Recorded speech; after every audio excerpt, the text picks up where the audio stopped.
샬롬. 이솝 5화 첫 번째. 양치기 소년의 거짓말. 양치기 소년의 거짓말. 햇살이 눈부시게 내리쬐고 있었어요. 바람은 살랑살랑 불어오고 나무마다 새움이 트며 온 들판에는 싱그러운 새싹이 가득 자라나는 봄날이에요. 양치기 소년은 양들에게 싱싱한 풀잎을 먹이기 위해 양들을 데리고 상등성이 풀밭으로 나갔습니다.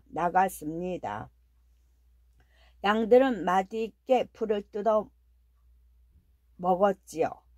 양치기 소년은 풀밭에 한가롭게 누워 파란 하늘에 지나가는 구름만 쳐다보았습니다.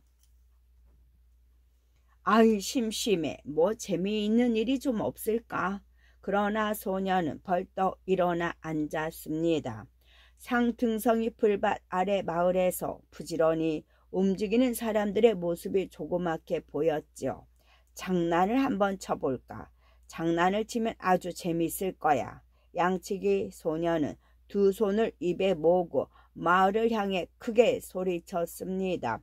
도와주세요, 도와주세요. 소년은 더욱 큰 소리로 마을을 향해 외쳤지요. 늑대가 나타났어요. 늑대가 양들을 모조리 잡아먹고 있어요. 늑대가 나타났대. 그래, 그럼 어서 가봐야지. 양치기 소년의 고함을 들은 마을 사람들은 손에 몽둥이와 곡괭이를 들고 달려왔어요. 늑대를 쫓기 위해 하던 일을 모두 멈추고서 말이에요. 허겁지겁 그들은 어찌나 빨리 달려왔던지 모두가 다 숨을 헐떡거렸지요. 허허, 어디 있니? 이놈의 늑대들, 잡히기만 해봐라. 그들은 주변을 둘러보며 씩씩거렸어요. 그리고는 양치기 소년을 돌아보았어요. 얘야, 너는 괜찮니? 양들은 무사하니? 사람들은 저마다 걱정스러운 목소리로 물었지요. 하지만 양치기 소년은 대답 대신 칼칼칼 웃으며 배를 잡고 뒹굴었어요. 거짓말이에요, 거짓말. 심심해서 제가 한번 장난을 쳐본 거라고요.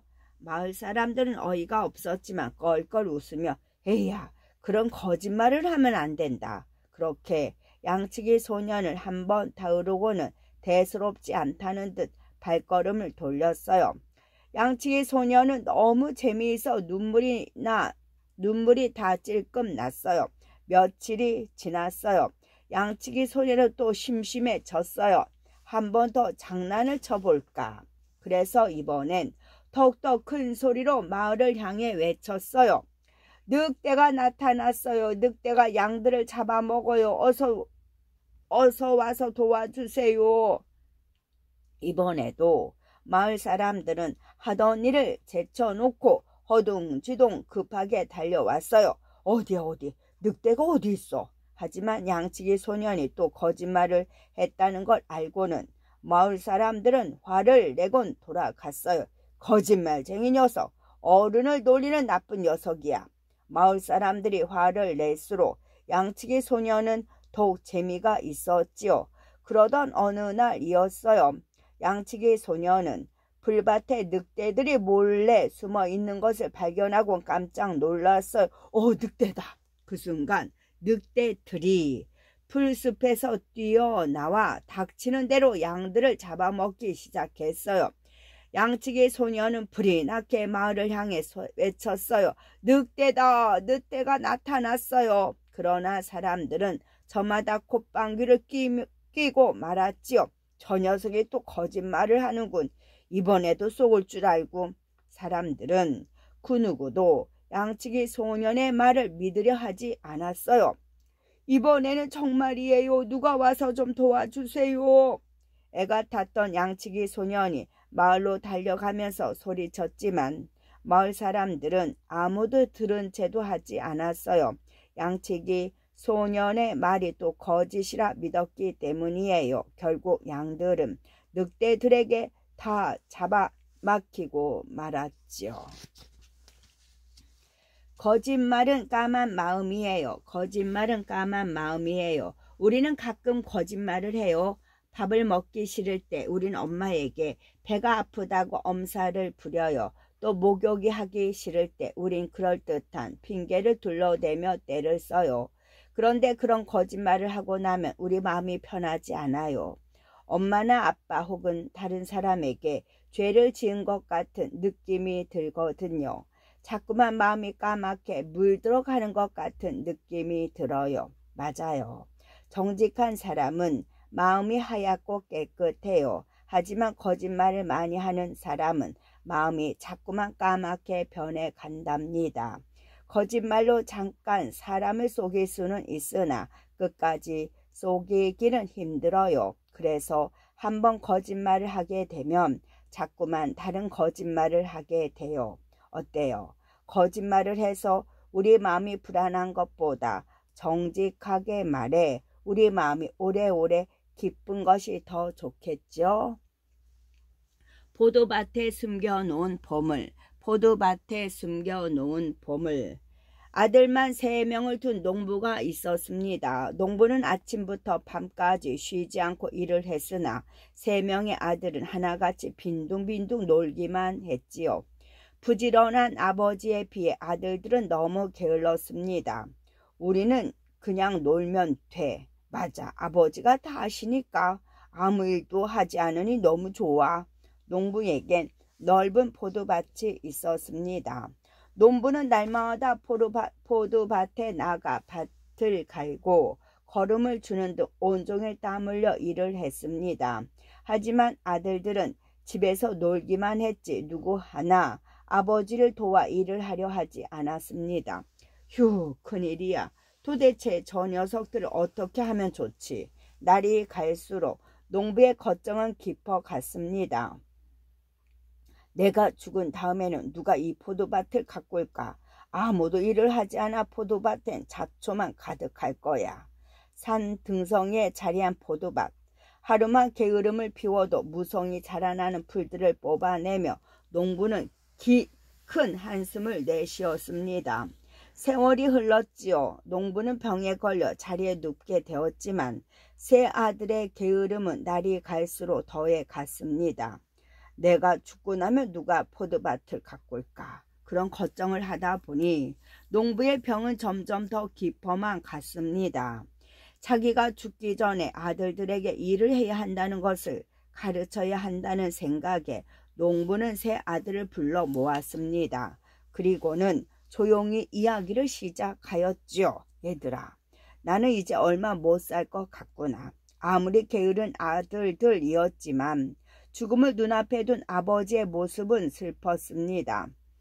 그래서 조용히 아버지의 말을 들었지요. 내가 너희를 위해서 포도밭 속에 많은 보물을 숨겨놓았다. 내가 죽거든 그 보물을 찾아서 나눠 갖도록 해라.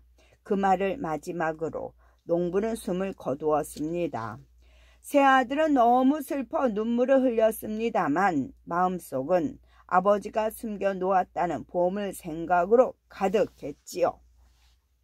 아버지의 장례식이 끝났습니다. 세 아들은 누가 먼저랄 것도 없이 삽이나 곡괭이 등을 들고 포도밭으로 나갔습니다.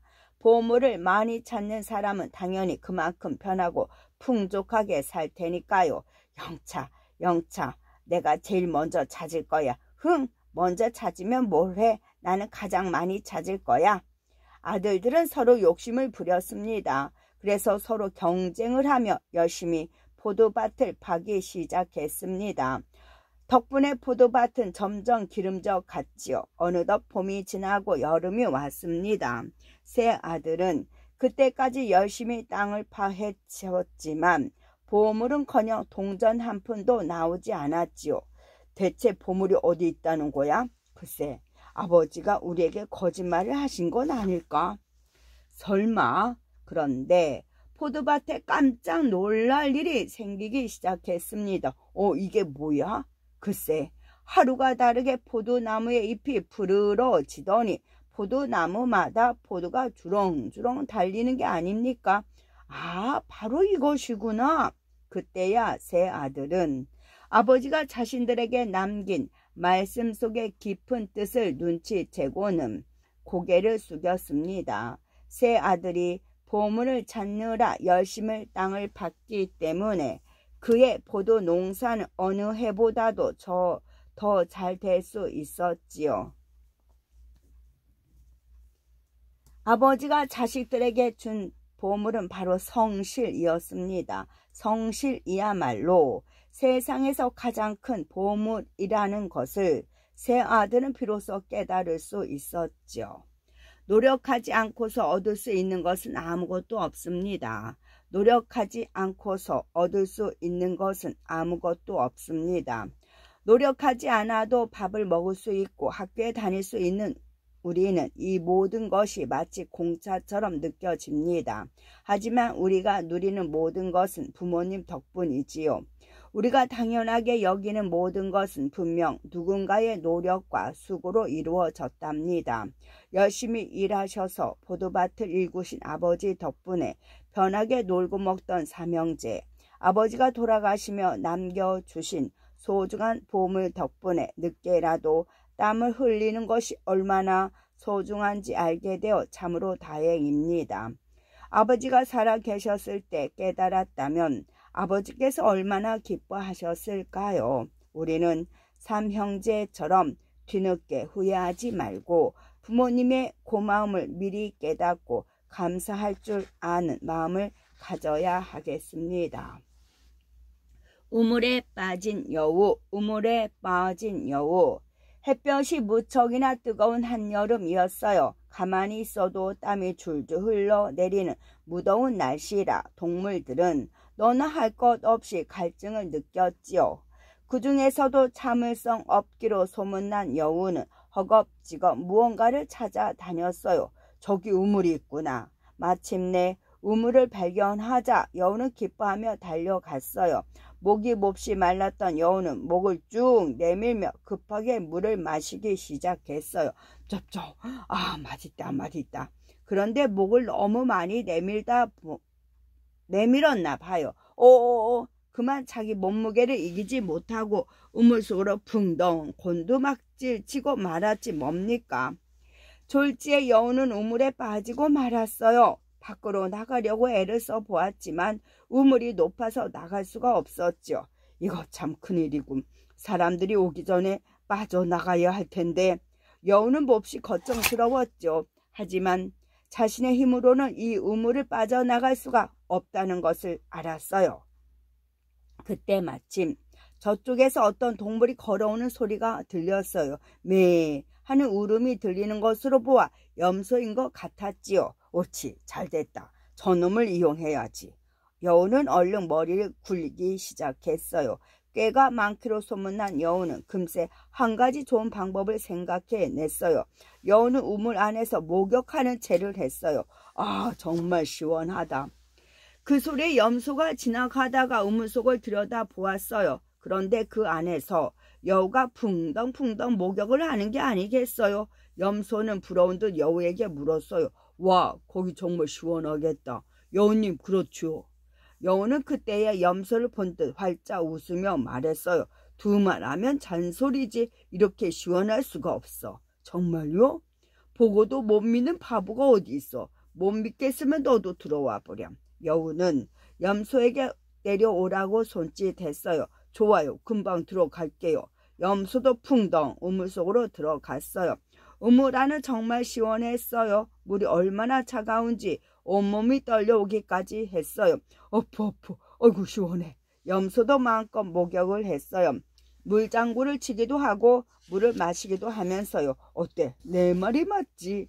옆에서 지켜보던 여우가 염소에게 은근히 물었어요. 정말이에요. 이렇게 시원하고 좋을 수가 없네요. 그러게 내 말만 믿으면 된다니까. 그런데 여우님, 여기서 나갈 때는 어떻게 해야 하나요? 그때야 염소가 걱정이 되는 듯 물었어요. 그러자 여우는 염소에게 눈을 찡긋했어요. 걱정할 거 없다니까. 올라갈 방법이 없이 내가 내려왔겠어. 자신감 넘치는 여우의 말에 염소는 안심하는 눈치였어요. 그래요? 어떻게 하면 되죠? 염소가 물어오자 여우는 싱긋 웃으며 우물벽을 가리켰어요. 우선 네가 벽에 기대면 내가 네 등을 밟고 먼저 올라가는 거야. 그 다음에 내가 너를 끌어올리면 되지 않겠니? 와, 그런 방법이 있었군요. 여우님은 정말 머리가 좋군요. 염소는 여우의 기지가 감탄스러웠어요. 그래서 염소는 여우가 시키는 대로 앞다리를 지켜들고 우물벽에 기대섰어요. 그러자 여우는 염소 등을 올라타고 사뿐히 우물 밖으로 나갔어요. 아, 이제 살았다.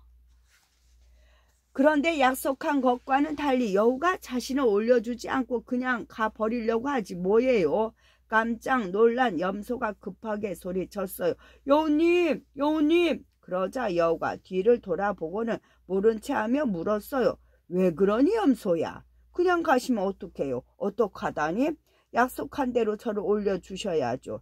약속은 했다만 염소야. 올라올 생각도 해보지 않고 내려간 네가 바보지. 그러면서 여우는 날름 혀를 내밀고 잽싸게 제 갈 길로 가버렸고 혼자 남은 염소는 발만 동동 굴렸답니다. 달콤한 말이 위험해요. 달콤한 말이 위험해요.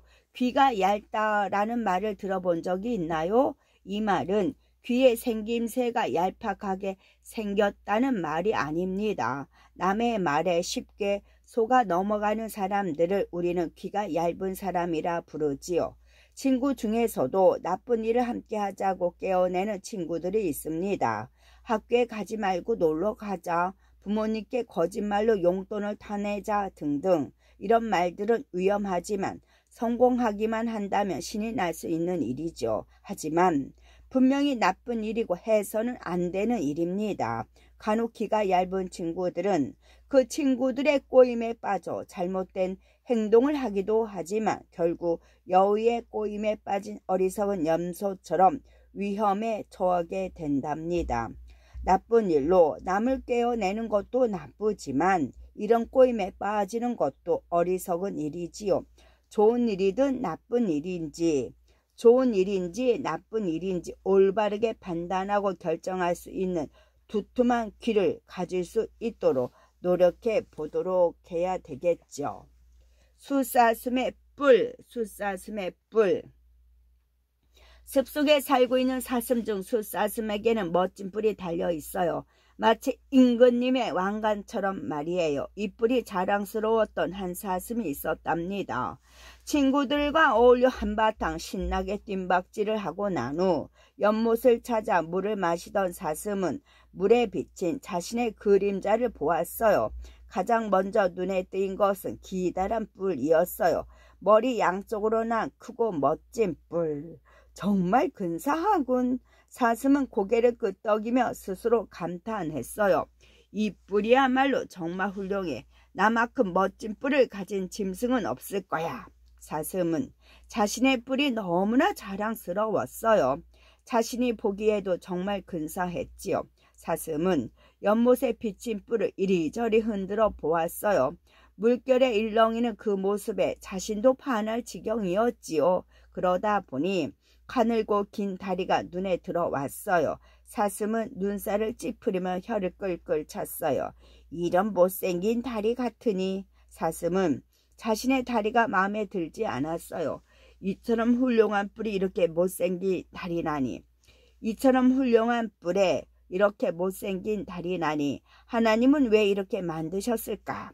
사슴은 하늘을 쳐다보며 툴툴거렸어요. 가늘고 긴 다리가 무척이나 못마땅했거든요. 잠시 후였어요. 사슴이 연못을 떠나려고 할 때 숲속에서 자신을 노려보는 커다란 짐승을 발견했어요.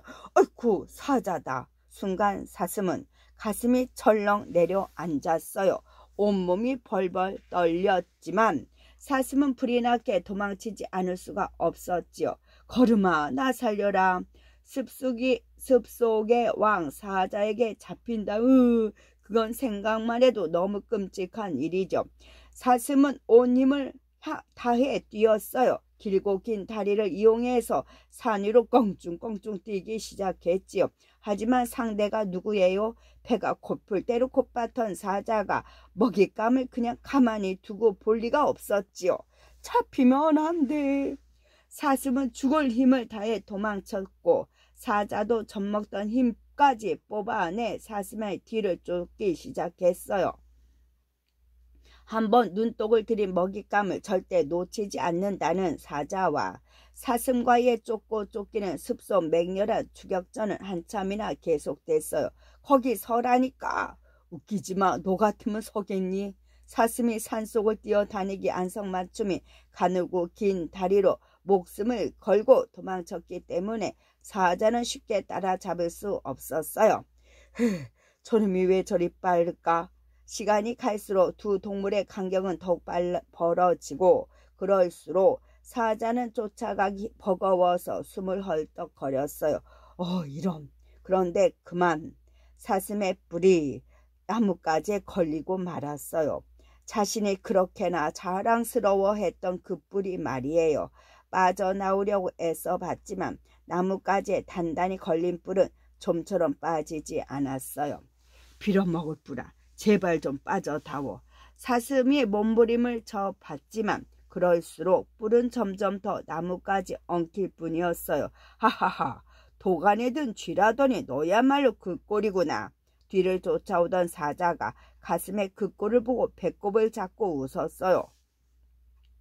가늘고 긴 다리 때문에 도망칠 수 있었는데 이 멋진 뿔 때문에 잡히고 마는구나. 사자에게 곧 잡아먹힐 상황 앞에서 사슴은 눈물을 뚝뚝 흘리며 생각했어요. 그토록 보잘것없고 못마땅하게 생각했던 다리가 자신에게는 얼마나 중요했던가를, 그리고 자랑스럽게 생각했던 뿔은 모양만 근사할 뿐 아무 소용도 없다는 것을요. 행운과 불행은 마음먹기 나름. 행운과 불행은 마음먹기 나름. 너무 가늘어서 못마땅하게 여겼던 다리 덕분에 사자에게 도망칠 수 있었던 사슴. 하지만 자랑으로 여겼던 멋진 뿔 때문에 불행하게도 사자에게 잡히고 말았네요. 이처럼 우리가 불행으로 여겼던 것이 순식간에 행운으로 변하고 행운이라 여겼던 것이 어느새 우리를 위험하게 하는 불행을 가져다 주기도 합니다. 혹시 내게 안 좋은 일이 생겼다면 난 정말 불행해하며 너무 슬퍼할 필요가 없어요. 다음엔 같은 일이 생기지 않도록 조심하고 같은 일이 생기더라도 잘 극복할 요령을 알고 있으니 더 쉽게 견뎌내지 않겠어요. 그렇게 마음 먹는다면 불행이 그렇게 힘들게만 느껴지지는 않을 겁니다. 세상의 모든 일은 자신이 마음먹기 나름이라지요. 내가 행복하다고 생각하면 모든 것이 즐겁고 행복해 보이고 슬프다고 생각하면 좋은 일이 생겨도 슬프게만 느껴질 겁니다. 웃는 사람에게는 행운이 온다는 말이 있어요. 좋지 않은 일도 웃으면서 잘 이겨낸다면 행운은 저절로 우리를 따라올 수 있죠. 까마귀의 화려한 깃털은, 까마귀의 화려한 깃털은. 햇살이 화창하게 빛나는 어느 봄날 숲속의 새들이 나뭇가지에 올망졸망 모여 있었어요. 어떤 새를 자신들의 왕으로 뽑을지 의논하기 위해서였죠. 모두가 생각에 잠겨 있을 때 노래를 잘하는 새가 어떨까요? 가장 먼저 꾀꼬리가 그렇게 의논을 내놓자 다른 새들은 모두 고개를 흔들었어요. 잘 알다시피 꾀꼬리는 노래를 잘하기로 유명해요. 노래로 왕을 뽑는다면 꾀꼬리는 자신이 왕으로 뽑힐 자신이 있었죠. 그건 안 돼요. 노래만으로 왕을 뽑을 수 없어요. 다른 새들의 반대에 꾀꼬리는 금세 시무룩해졌어요. 그럼 우리 중에서 가장 아름다운 새를 왕으로 뽑는 게 어떨까요? 몸집이 제일 큰 독수리가 말했어요. 오, 좋은 생각이에요. 그게 제일 좋겠군요. 독수리의 의견이 제일 그럴듯했나 봅니다. 다른 새들이 모두 고개를 끄덕였거든요. 그때부터 새들은 바쁘게 움직이기 시작했어요. 온종일 예쁘게 몸을 꾸미느라 온 시간을 다 보냈죠. 누구나 다 왕이 되고 싶었거든요. 그 중에서도 알록달록한 깃털을 가진 공작은 벌써 왕이 된 것처럼 뻐기고 다녔어요. 제일 아름다운 새를 뽑는다면 그건 당연히 내가 되어야 하지 않겠어. 겨울에 내리는 눈처럼 희고 우아한 깃털을 가진 학도 만만치 않았어요. 길고 짧은 건 대봐야 알지. 학은 은근히 자신감을 느끼고 있었어요. 화려하진 않지만 백색으로 빛나는 자신의 아름다움도 공작보다 절대 뒤지지 않는다고 생각했거든요. 다른 새들도 모두 저마다 아름다움을 가꾸느라 숲속 새들의 나라는 눈코 들 새 없이 바빴답니다. 그런 중에 풀이 죽어있는 한 새가 있었어요. 그 새는 바로 까마귀였는데 고개를 푹 숙이며 한탄했어요. 나는 왜 이렇게 까맣기만 한 걸까? 다른 새들이 예쁘게 몸을 가꿀 동안 까마귀는 슬픔에 잠겨 있기만 했어요. 그런 까마귀에게 좋은 생각이 떠오른 것은 바로 그 다음 날이었습니다. 숲속 바닥에 떨어져 있는 다른 새들의 깃털을 보고선 말이죠. 옳지, 그러면 되겠구나. 까마귀는 나뭇가지에서 내려와 서둘러 깃털을 모기 시작했어요. 드디어 왕을 뽑는 날이 되었어요. 숲속의 새들은 정말 아름다웠어요. 그 중에서도 공작은 눈이 부실 만큼 화려했고 학은 우아하면서도 고상한 맵시를 자랑했지요. 와, 근사하다. 그러게 정말 예뻐. 그런데 다음 순간 이게 웬일입니까? 너무나 아름다운 새 한 마리가 이쪽을 향해 걸어오는 게 아닙니까? 모여있던 새들이 술렁거리기 시작했어요. 처음 보는 새인데 누구지? 너무 아름다워. 그래, 눈을 뻗을 지경이야. 어쩜 깃털이 저리 예쁠까? 최고다, 최고. 그런 찬사를 받은 주인공은 바로 까마귀였지요. 예쁜 깃털들을 모아 자신의 몸에 장뜩 붙여 다른 새들은 전혀 눈치를 챌 수 없었어요. 그래서 까마귀는 숲속에서 가장 아름다운 새, 즉 새 중에 왕이 되었습니다. 왕관을 쓴 까마귀가 다른 새들 앞에서 당당하게 행진을 할 때였어요. 까마귀를 쳐다보던 공작이 고개를 갸우뚱거렸어요. 이상하다. 저 깃털은 분명 내 것 같은데. 그러자 다른 새들도 까마귀의 깃털을 자세히 살폈어요. 오라? 내 깃털도 있네? 그제야 속았다는 것을 알게 된 새들은 일제히 까마귀에게 달려들어 자신의 깃털을 떼내었어요. 그러자 금세 새카만 깃털이 드러나고 말았죠. 이거 뭐야? 까마귀잖아. 까마귀가 우리를 속인 거였어. 에라이 사기꾼. 새들의 손가락질에 고개를 들 수 없었던 까마귀는 심한 부끄러움에 도망치듯 멀리 날아가고 말았어요. 그때부터 까마귀는 혼자 외롭게 지내야 했답니다. 지금의 내 모습이 어떤가요? 지금 내 모습이 어떤지 생각해 본 적이 있나요? 다른 친구보다 키가 작아서, 다른 친구보다 예쁘지 않아서 고민하거나 실망해 본 적이 있나요? 텔레비전에 나오는 가수나 탤런트처럼 멋진 모습을 가지고 싶은 마음을 한 번쯤 가져보지 않은 사람은 아무도 없을 겁니다. 하지만 세상에 있는 것 중 아름답지 않은 것은 하나도 없답니다.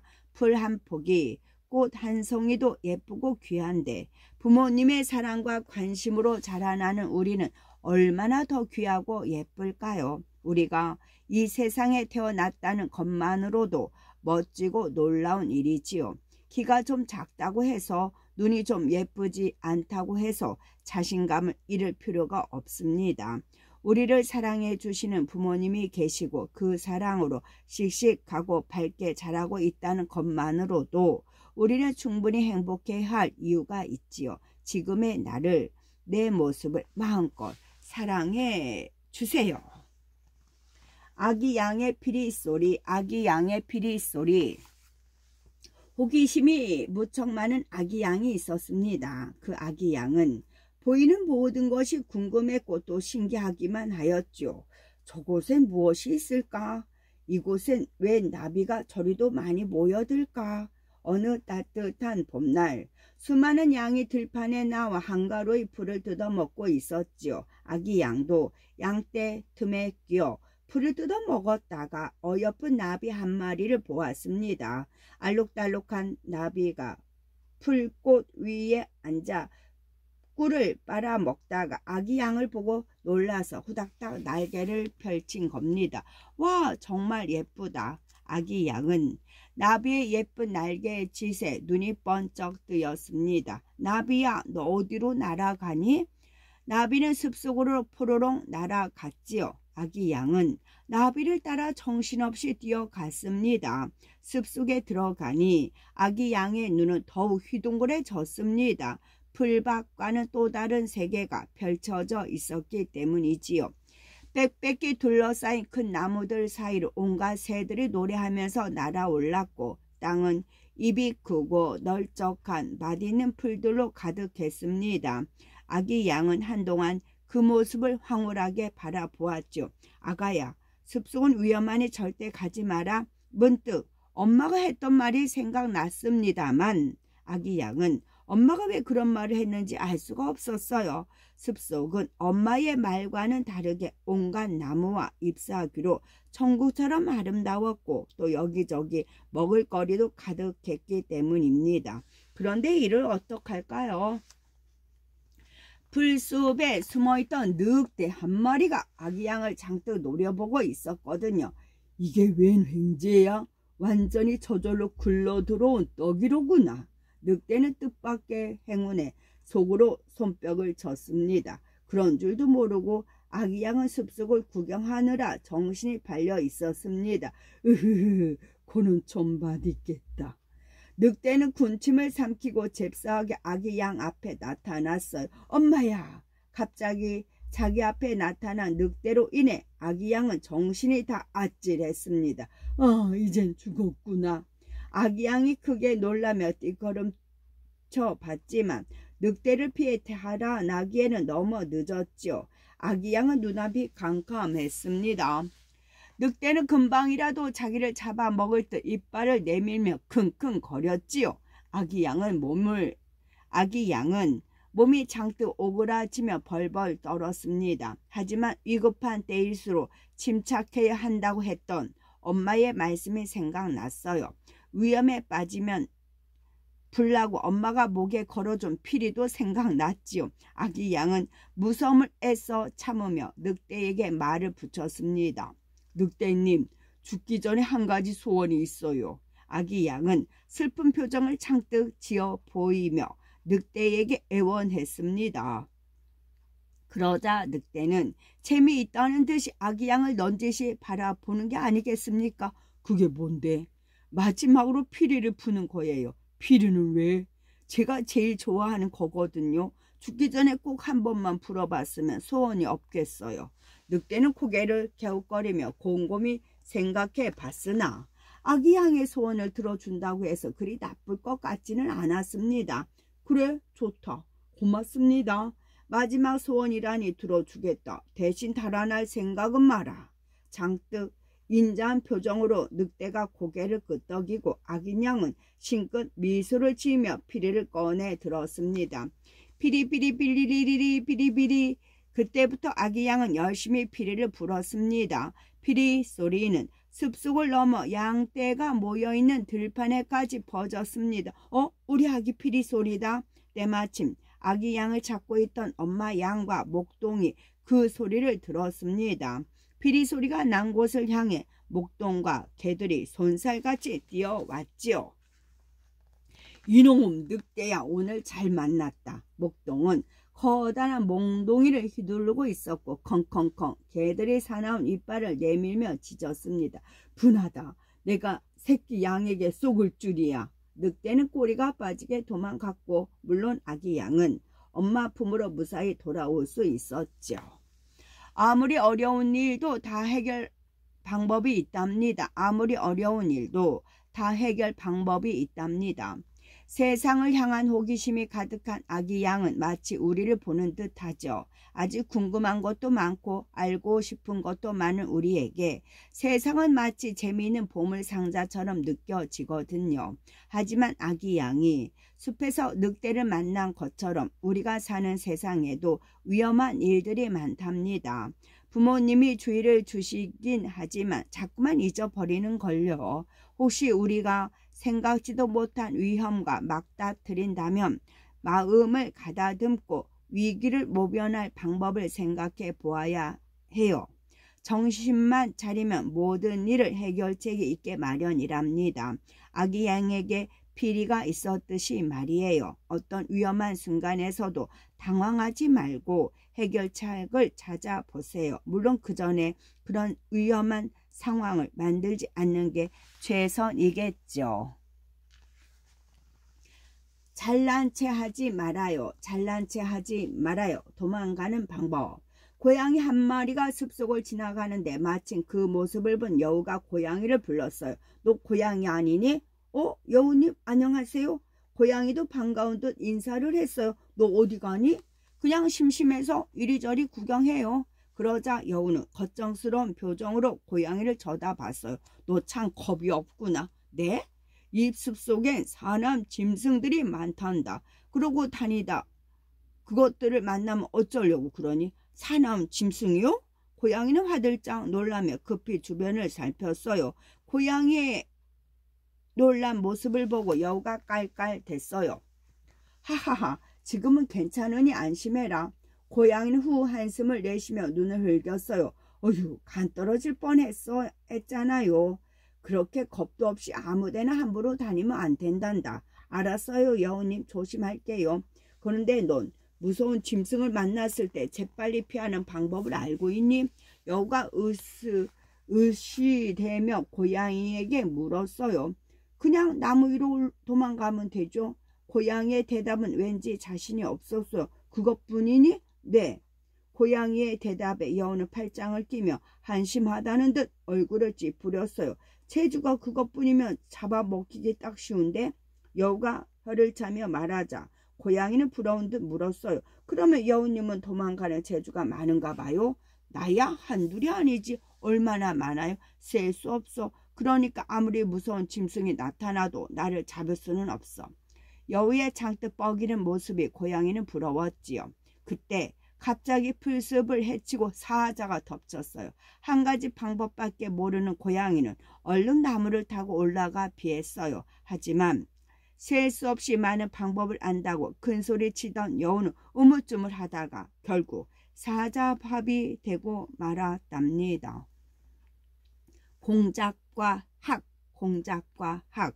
물을 마시기 위해 공작이 연못을 찾았어요. 그때 학 한 마리가 하늘에서 날아와 함께 물을 마시게 됐어요. 처음 본 학에게 공작이 먼저 말을 걸었어요. 안녕, 난 공작이야. 안녕, 난 학이야. 공작은 학의 모습을 이리저리 살펴보더니 혀를 쯧쯧 찼어요. 넌 가엾게도 날개가 예쁘지 않구나. 학이 무슨 소린가 하며 공작을 쳐다봤어요. 그러자 공작이 날개를 활짝 펼치며 제 자랑을 늘어놓기 시작했어요. 내 날개를 보렴. 아름다운 빛깔로 가득한 내 날개를 보고 감탄하지 않는 새가 없단다. 공작의 날개는 정말 화려하고 아름다웠어요. 학은 고개를 끄덕이며 부러운 듯 말했어요. 그래, 정말 네 날개는 눈부시구나. 고마워, 넌 참 안됐다. 학은 마음을 다해 칭찬을 해주는데 공작은 끝내 뻐기기만 할 뿐이었어요. 넌 흰색 한 가지뿐이니 너무 초라해 보여. 학은 은근히 부하가 치물었어요. 그래서 조용히 공작에게 말했죠. 하지만 난 하늘을 날 수 있어. 그리고는 말을 덧붙였어요. 난 이 날개로 하늘 높이 날 수 있어. 가고 싶은 곳이 있으면 어디든지 마음대로 갈 수 있단다. 네 날개는 어디에다 쓰니? 보기만 좋지 쓸 데는 없잖아. 그 말을 들은 공작은 얼굴이 빨개졌어요. 그래서 슬금슬금 꽁무니를 빼고 말았어요. 벼는 익을수록 고개를 숙인다. 벽은 익을수록 고개를 숙입니다. 도망가는 법을 셀 수 없이 많이 알고 있다고 했던 여우는 결국 그 재주 때문에 사자에게 잡혔고 화려한 날개를 뽐내던 공작이었지만 결국 날지도 못해 학에게 창피를 당했지요. 가을 들판에 노랗게 무르익은 벼들은 알찬 열매를 가지고 있으면서도 겸손하게 고개를 숙이고 있답니다. 아는 것도 많고 잘난 것이 많은 사람인데도 잘난 체 않은 사람을 무르익은 벽에 빗대어 말하곤 하지요.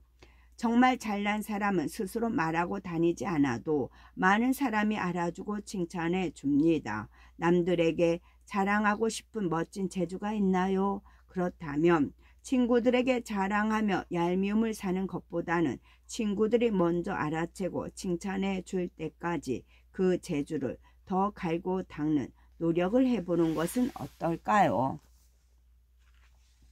금도끼, 은도끼, 쇠도끼, 금도끼, 은도끼, 쇠도끼. 깊은 산 중에 한 나무꾼이 살고 있었습니다. 나무꾼은 비록 가난했지만 착하고 부지런했지요.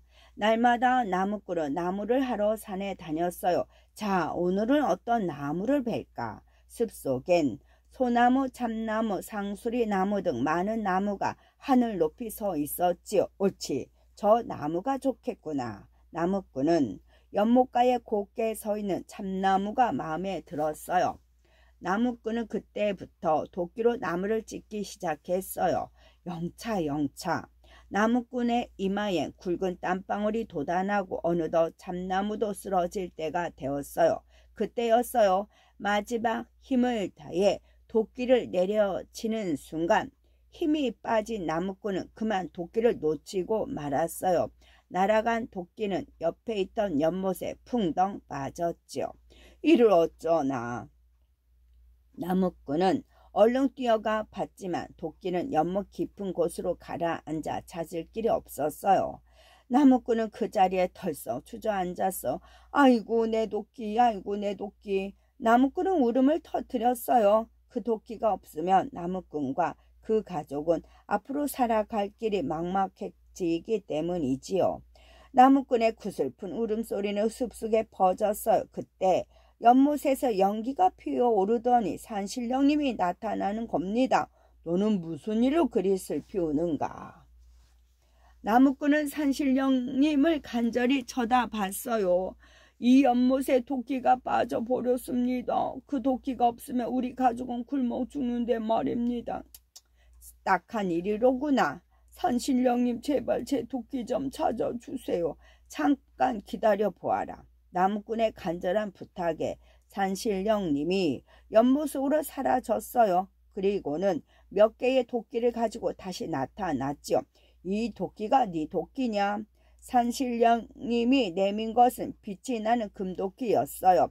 나무꾼은 고개를 절레절레 흔들었어요. 그건 제 도끼가 아닙니다. 그럼 이 도끼가 네 도끼냐? 이번에 은도끼였어요. 그것도 제 도끼가 아닙니다. 그렇다면 이 도끼가 네 도끼냐? 이번엔 나무꾼의 눈이 번쩍 뜨였어요. 산신령님이 내민 도끼는 낡고 낡았지만 자신의 손때가 묻은 새 도끼가 틀림없었기 때문이에요. 맞습니다. 그것이 제 도끼입니다. 허허, 너의 마음이 참으로 착하구나. 자, 이건 모두 너에게 주는 선물이다. 정직하고 착한 나무꾼에게 감탄한 산신령님은 3가지 도끼를 모두 선물로 주었답니다. 나무꾼은 이제 큰 부자가 되었어요. 이웃에 사는 욕심 많은 친구가 그 이야기를 듣고는 자기도 산신령님에게 금도끼, 은도끼를 받고 싶었지요. 이 연못이라고 했지. 욕심쟁이 친구는 친구가 말해준 대로 숲속을 찾아가 일부러 도끼를 연못에 풍덩 빠뜨리고 말았어요. 그리고 주저앉아 펑펑 울기 시작했어요. 아이고 내 도끼야. 그러자 이번에도 연못에서 산신령님이 펑 하고 나타났어요. 욕심쟁이 친구는 옳지 되었구나 하면서 일부러 더 펑펑 울음을 터뜨렸어요. 너는 왜 그리 슬피 우느냐? 도끼를 잃어버렸습니다. 산신령님이 또 물었어요. 쯔쯔 어쩌다가 잃어버렸느냐? 나무를 하다가 잃어버렸습니다. 그럼 이 도끼가 네 도끼냐? 산신령님이 내민 것은 번쩍번쩍 빛나는 금도끼였어요. 욕심쟁이 친구는 얼른 대답해서 예, 그 도끼가 제 도끼입니다. 그러자 산신령님이 불같이 화를 내는 게 아니겠어요. 예끼 못된 놈. 어디서 거짓말로 나를 속이려 하느냐. 그리고는 연못으로 들어가 다시는 나타나지 않았답니다. 욕심쟁이 친구는 공연히 자기의 도끼만 잃어버리고 터덜터덜 산에서 내려올 수밖에 없었지요. 정직한 것만큼 좋은 것은 없답니다. 정직한 만큼 좋은 것은 없답니다. 세상에 욕심이 없는 사람이 어디 있겠어요? 우리도 가끔은 더 좋은 것을, 더 많은 것을 갖고 싶어서 거짓의 유혹에 빠질 때도 있지요. 어쩌다 그 거짓이 용케 통해서 한순간 갖고 싶었던 것을 갖게 되거나 남보다 더 많은 것을 가질 수 있게 될 수도 있어요. 하지만 그것은 잠시일 뿐 스스로 떳떳하지 못한 마음 때문에 그 행복은 오래가지 못한답니다. 또 자칫 잘못 욕심을 부렸다가는 그나마 자신이 가지고 있던 것마저 모조리 잃게 될지도 몰라요. 큰 부자가 된 정직한 나무꾼이 부러워 산신령을 속여 자신의 새도끼마저 잃어버린 욕심쟁이 친구처럼 말이죠. 끝.